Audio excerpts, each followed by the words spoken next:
তিশা, দেখো সামনে ওই পুরনো বাড়িটা। হ্যাঁ, চলো থামি এখানে। এটা অনেক পুরানো আর ভাঙা। এই বাড়িটা সবসময় বন্ধ থাকে কেন? শুনেছি রাতে এখানে নীল আলো জ্বলে। ওই কি ওটা? আমি জানি না, ভয় লাগছে। রাত, চল টর্চ নিয়ে বাড়ির সামনে যাই। বাতাসে অদ্ভুত শব্দ হচ্ছে। দরজা নিতে খুলে রাখো। আমরা কি ফিরে যাব? না, সত্যটা জানতে হবে। ভেতরে ঢুকতেই দেয়ালে পুরনো ছবিগুলো ঝুলছে। ওয়াও, দেখো, এটা কোনো বিজ্ঞানীর ছবি। তিলা দেখো, মেঝের নিচে লুকানো দরজা। খোলো নিলয়। নিচে নামতেই দেখা যায় একটা ওয়াও।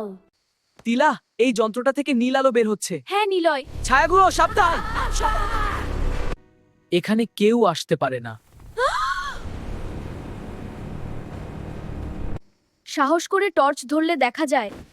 আমি এই বনের পুরানো কেয়ারটেকার। ভয় পেও না, এটা কোনো ভূতের ব্যাপার না, কিন্তু খুব সাবধান, এটা অনেক বিপজ্জনক হতে পারে। এই বাড়ির মালিক ছিলেন একজন বিজ্ঞানী।